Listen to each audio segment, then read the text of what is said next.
Greetings everyone. So I thought I should do an update video. We were doing a lot of work and I wasn't really filming anything because it was hot and the weather up here, it was in the 90s, and we were just trying to get the work done, and I just didn't want to prolong things. As it was, it took us 3 weeks about to get all these trees cleared, get the septic dug, get everything in place, and get it inspected. So, but here's the update video on the septic system. So before we get going, I'm gonna walk down. I want to ask a question. If there's any pros out there, if you guys could give me your thoughts. So when I had the leach field inspected, the inspector was looking at the observation tubes, and originally when we installed it, they wanted, I drilled 1/2-inch holes all the way up to like a height of 3 feet from the bottom, just on one side there, as you can see. And when the inspector came out, he said just to put 4 holes around the very bottom, and if I wanted to dig it up and redo it, he said it's not a violation to do this, but he's worried that it'll get plugged up over time or something like that. So if anybody out there does this for a living, please leave me your opinion in the comments. Should I pull this out and redo it, or is it fine just having the holes on one side? Should they be all around the bottom, or what? Give me your thoughts in the comment section. So this septic system was designed with the easy flow. You might be able to see them a little bit there. They're netting with almost like a packing peanut around it, with the perforated tube in the middle.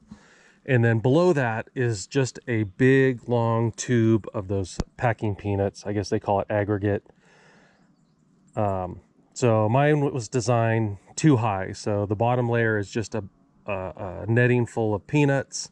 And then the next one has the actual perforated tube in it above. And then I think this is the dumbest thing ever, but they wanted some sort of untreated paper on the top. I guess maybe to keep some of the dirt out, but I would think eventually that's just going to disintegrate. But I got the stuff, it's called ram board. A lot of times you put it down on construction sites on houses that are already built, like if you want to protect a floor or something.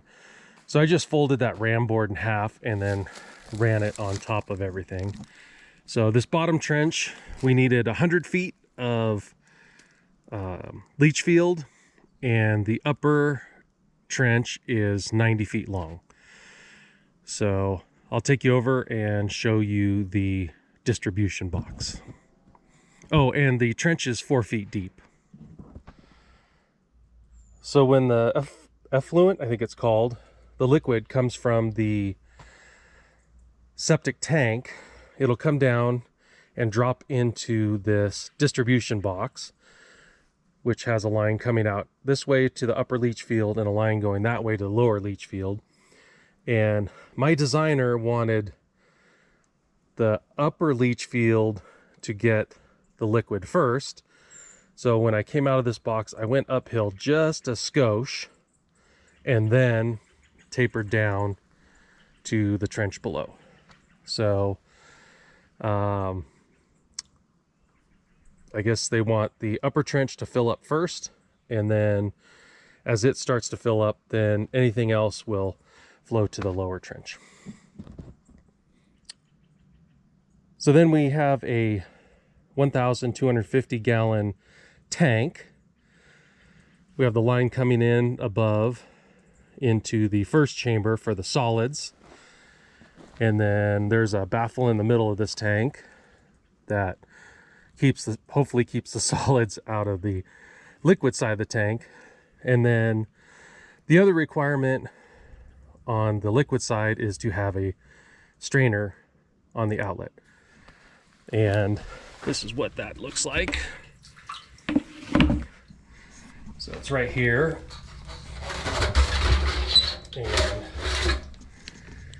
it looks like,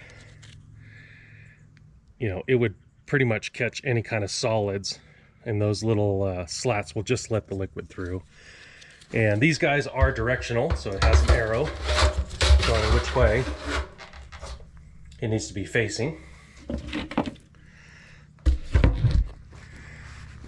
And then the last thing I'm going to do before we really fill this in, I'm going to put a 2-foot riser on this opening and probably a 3-foot riser on the other opening, just so we can backfill and still kind of have a somewhat natural slope on the hill. I'll probably have a little flat area somewhat around it, so when they come to pump the tank, they won't be standing on the hillside. And then coming out of the house, I have a 2-way clean out tee. So you can run a snake that way into the house, or you can come down and run a snake back towards the septic tank if it ever gets plugged up. So we switched from the ABS to the drain waste vent. My buddy who was helping me do all the digging, he's used this in the past. To me, I think that ABS might be a little bit stronger, but we're going to bury this in sand anyway, so I guess it's not going to be an issue. And then it goes down to this end where I got to clean out, and I'll show you that. So we set another clean out here right at the top of the run going down to the tank, which will come in handy because this is right next to the garage, and probably in the future we will move the camping trailer and park it here. And having this clean out right here is nice and handy if I need to dump the tank on the camping trailer. And the last part of the update is we got our water main line in. So it leaves the water meter itself and steps up from 1 inch to a 2-inch line. I needed the volume for my fire sprinklers, so as soon as it came out of the meter, I immediately stepped up. So there's very little of the 1 inch before it actually goes to a 2-inch pipe. And we ended up having to cut this probably 10-foot wide swath through the manzanita so Rob could help me dig the line, but the water meter runs along here down the property line, and then I started curving it over because I wanted to avoid, there's about 6-7 pine trees in there. So we curved over and came down to this point here. And originally when I ran the electrical service, I ran a water line in that ditch all the way out to the far side where the electrical panel is, the far side of the property. And so we tied in that 1-inch line, and I got a valve down here in the bottom of this riser box. And that way, if I need to shut that line off for any reason, if it ever breaks or something like that, I've got that option. And then the water line continued along through here, along the side of the garage. And then it turned and ran real close to the house.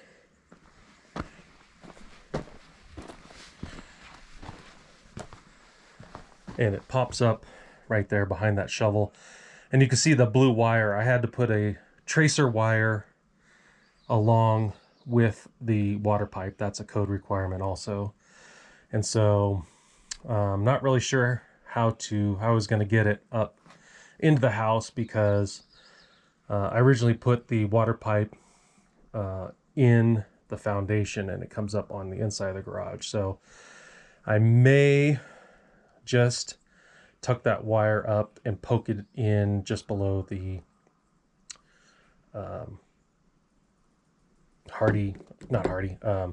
zip sheathing there.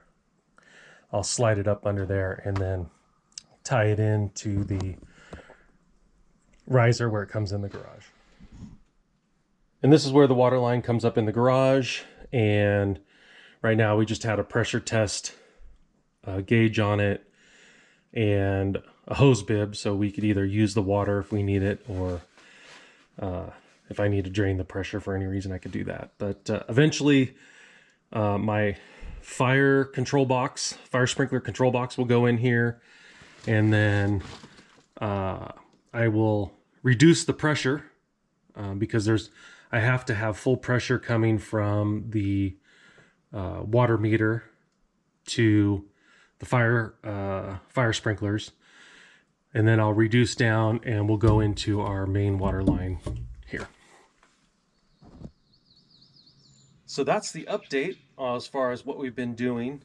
Now that this is all done, we just have to spend a little bit of time backfilling some trenches. Rob's going to come back up and backfill the leach lines and dress the hill up really nice. And then once that's all done, I may put down the jute netting again like I did before, and then I'll probably put chip. I have a bunch of firewood that I had cut a long time ago that's starting to rot, and so I'm going to run that through the chipper, and I'm going to use that to cover the hillside at some point. So anyway, that's the latest update. I want to thank you all for watching, and we'll see you on the next one.